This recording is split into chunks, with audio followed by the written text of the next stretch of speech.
When you're talking about multiple murder in movies, you're not always talking about the same thing.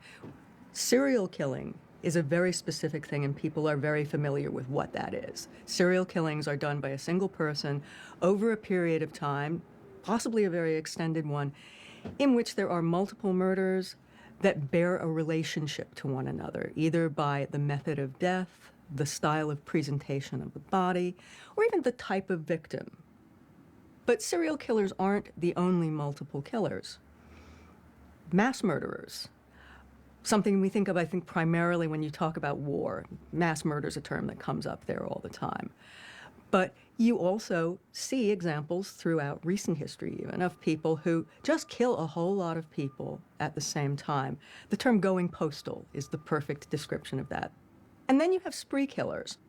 And Charles Starkweather is probably the best known example of that, and I think people know him largely from the film Badlands, an absolutely extraordinary movie by Terrence Malick that is not only a pretty close to the truth account of the Charles Starkweather murders, but also a really poignant portrait of a kind of American alienation that takes a poisonous turn and sends a young man and his girlfriend on a spree in which they kill some people they wanted to kill and some people who just weren't in the right place at the right time.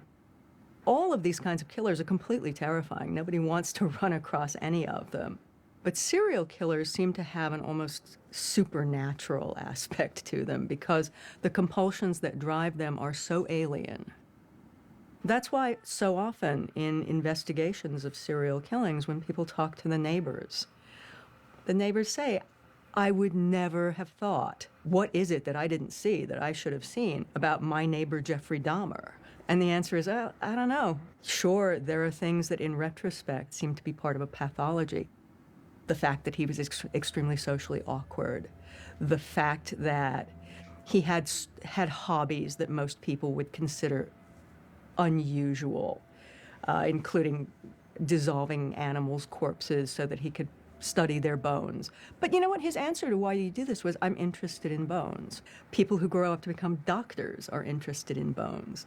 Archaeologists are interested in bones. Generally speaking, it's so difficult to identify somebody who has the potential to be a serial killer. That is the most terrifying thing of all about serial killers. It's the thing that haunts all those neighbors who found out that that guy 4 houses down the block across the street was murdering boys and burying them in his backyard. Those kind of killings also inspired filmmakers like Fritz Lang as far back as the 30s. I mean, he actually made 2 serial killer movies, which is kind of extraordinary for a filmmaker who was certainly not known for making sensational, horror-oriented stories. M, which was based, again, on a set of real-life murders that took place in Germany, creates a sympathetic serial killer, not sympathetic in that one sympathizes with what he does, but that it's clear that he's an outcast, that on a very fundamental level he doesn't connect with other human beings. And then he later made a film called While the City Sleeps that was based on the case of William Hirons, the lipstick killer, and the person for whom we have to thank the phrase, "Stop me before I kill again," although that is not what he lipsticked on a mirror. He lipsticked on it, "Stop me before I kill more." Which also goes back to the idea that serial killers are these kind of super killers who are really special, that there's something about them that makes them greater than an ordinary killer. And that's a notion that John Douglas of the FBI has addressed often and quite firmly. He's always said the idolization, the specialization in people's eyes of serial killers is an appalling thing because they're not special. Basically, he described them as horrible people who have nothing better to do with their lives than cut up women. Hannibal Lecter, however, as a fictional creation, is utterly enthralling. Thomas Harris imagined him as a man of great refinement and taste, a man who's very educated. Lecter in movies is always an appealing character. His sly seductiveness, which is something that you see particularly in the Anthony Hopkins interpretation of Lecter, is magnetic. And a man who can maintain what was once dubbed the mask of sanity, the thing that allowed you to not only look at that man or talk to him casually, but to know him and still not know that you were dealing with somebody who had another life, a hidden life, that was appalling beyond words. Thomas Harris didn't create Lecter to be loved. And that's something that he, I think, was not at all happy about. He was not somebody who was looking to create a serial murderer whom people would want to have in their homes. People would say, I'd love to meet that Dr. Lecter, though clearly I wouldn't like to meet him under the wrong circumstances. A census taker once tried to test me. I ate his liver with some fava beans and a nice Chianti.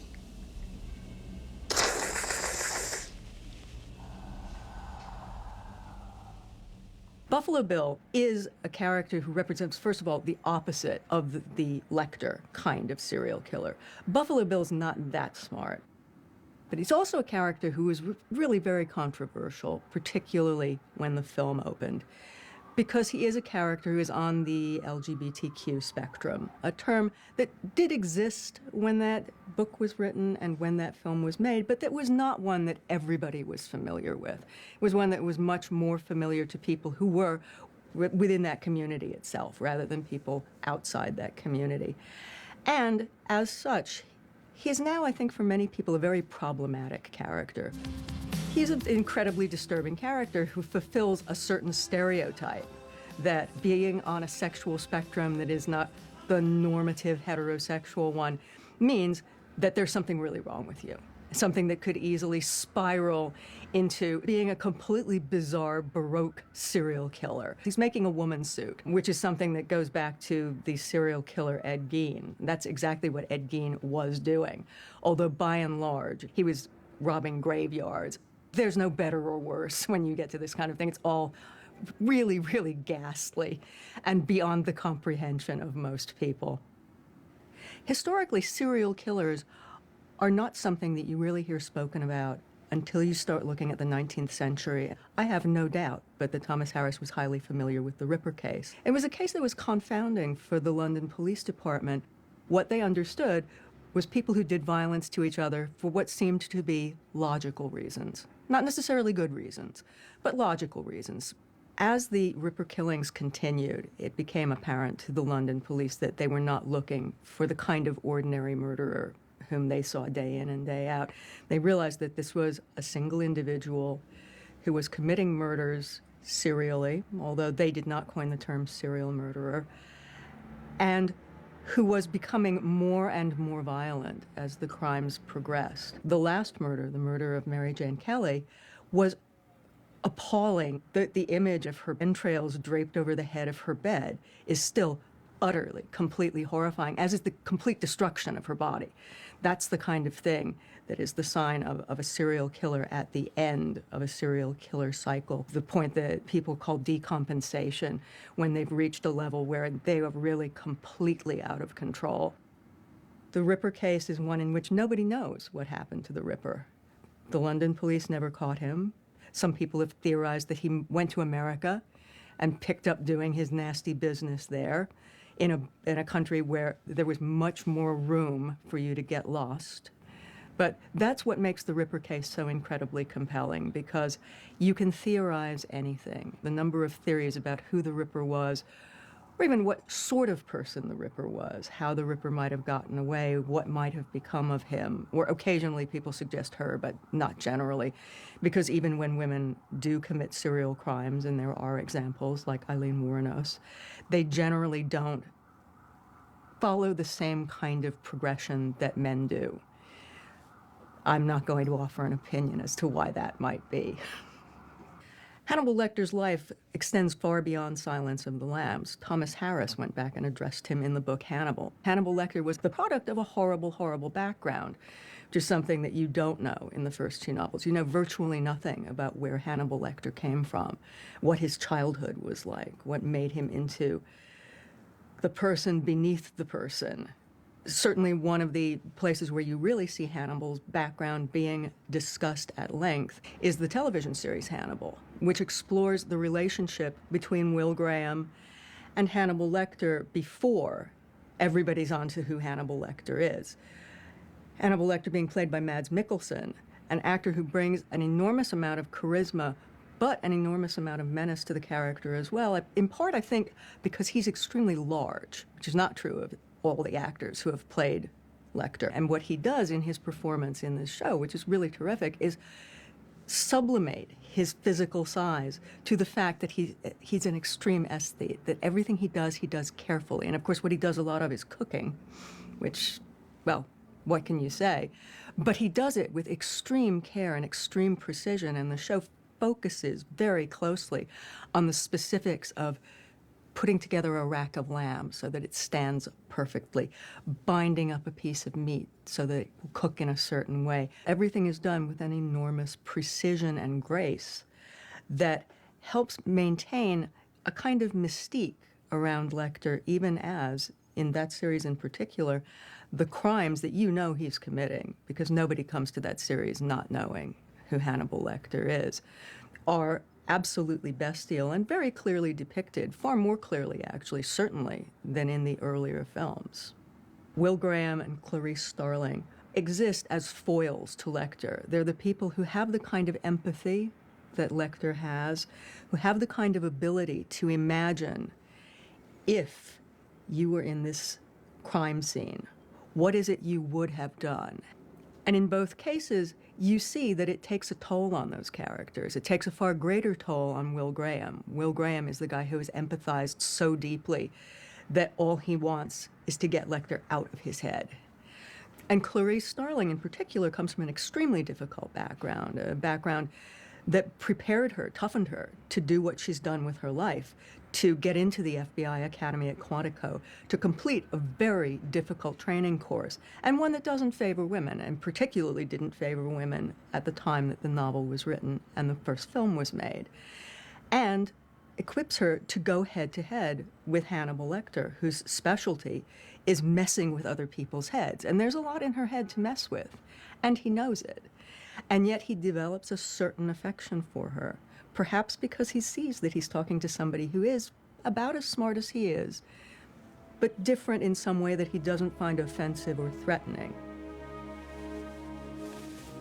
Clarice brings a very specific kind of empathy for the victims of Buffalo Bill because she is a woman, and she understands how much women walk through the world aware of the potential that they are going to be the victims of violence at the hands of men. When she goes and looks at the belongings of some of the earlier victims, she has a real empathy that comes from understanding that their belongings represent the kind of women they were. Eventually, that leads her in the right direction, and it's something that other people aren't seeing, specifically that men aren't seeing, because it's something that's so specific to women's lives, to women's concerns, to women's sensibilities. And that's part of what makes Clarice a great character. She is absolutely a feminist character, although I don't think there is ever a moment in any of the films where she says, you know, I'm a feminist and I'm tired of fill in the blank. There are a lot of things that she's tired of. Is not just dealing with things that are intuitive. She's also somebody who's working firmly within the tradition of looking at the forensic evidence, because forensics is very much the basis of most of what criminal investigation is about. Basic forensics count for so much. Forensics that weren't available even before the middle of the 20th century. The sophistication of forensic science is tremendous. That's why there are TV shows all about it, because it's absolutely fascinating. Anybody who's ever watched Law and Order knows that.